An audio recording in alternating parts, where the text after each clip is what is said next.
താഴെ അപ്പച്ചേട്ടൻ്റെ കടയിൽ നിന്ന് മേടിച്ച സാധനമാണ്.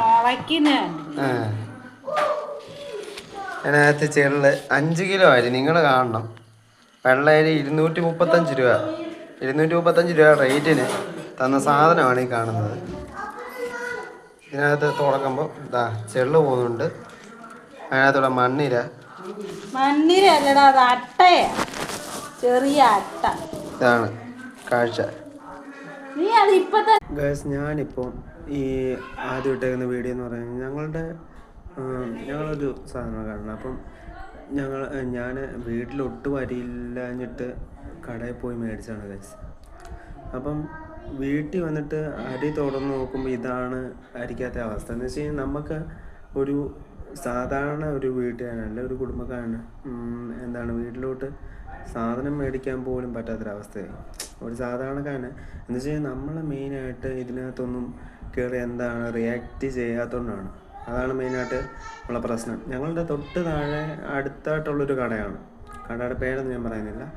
എന്തായാലും ഞാൻ അതിനുള്ള കാര്യങ്ങൾ ചെയ്യുന്നുണ്ട് ഗൈസ്. കാരണം എന്ന് പറഞ്ഞു കഴിഞ്ഞാൽ ഞാനിപ്പം ഫുഡ് സേഫ്റ്റി വിളിച്ചിട്ടുണ്ട്.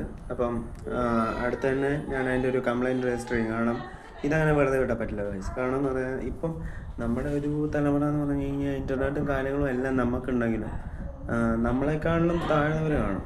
അപ്പം അങ്ങനെയുള്ളവർക്കെന്ന് പറഞ്ഞു കഴിഞ്ഞാൽ വല്ലാത്തൊരു അവസ്ഥയായിരിക്കും, ഒരു ദുരിതമായിരിക്കും. എന്ന് വെച്ച് കഴിഞ്ഞാൽ അവർക്ക് ഇത് തുറന്ന് പറയാനോ അല്ലെങ്കിൽ ഒരു വിധത്തിലും സാധിക്കാത്ത ആളുകൾ ഇതൊക്കെ തന്നെ അഡ്ജസ്റ്റ് ചെയ്താൽ പോവാണ്.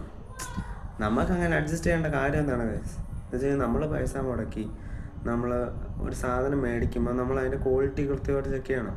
ഇപ്പം വേറെ ഒന്നും കൊണ്ട് പറയുന്നതല്ല, ഇപ്പം എന്നെപ്പോലെ തന്നെ എനിക്കിപ്പോൾ ഈ പറ്റിയ അവസ്ഥ തന്നെ എത്ര സാധാരണപ്പെട്ട ആളുകൾക്ക് വേറെ സംഭവിച്ചിട്ടുണ്ടായിരിക്കും. അപ്പം നിങ്ങളുടെ ഇതിനകത്തുള്ളൊരു പ്രതികരണം അത് അറിയിച്ചാണ്. കാരണം എന്ന് പറഞ്ഞു കഴിഞ്ഞാൽ വല്ലാത്തൊരു വിഷമം തോന്നി ഗൈസ്. നമ്മൾ വീട്ടിൽ ചോറ് വെക്കാനായിട്ട് അരി എടുത്ത് നോക്കുമ്പോൾ ഇതാണ് അവസ്ഥ. എങ്ങോട്ടാണ് നമ്മുടെ ഈ നാടിൻ്റെ പോക്ക്? എന്നുവെച്ചാൽ എനിക്ക് തോന്നുന്നു അത് റേഷൻ കടയിലെ അരി അതുപോലെ സാധാരണ അരിയും കൂടെ മിക്സ് അടിച്ച് ചെയ്ത് വെച്ചേക്കാണ് ഗൈസ്. ഇതിനകത്തൊക്കെ നമ്മൾ റിയാക്ട് ചെയ്യണ്ടേ? നിങ്ങളുടെ അഭിപ്രായം എന്തായാലും എന്നെ അറിയിക്കണം ഗൈസ്. കാരണം ഞാനിത് വേറൊന്നും കൊണ്ട് ചെയ്യുന്നതല്ല, എല്ലാവർക്കും വേണ്ടിയിട്ടാണ് guys. Thank you for everyone. By.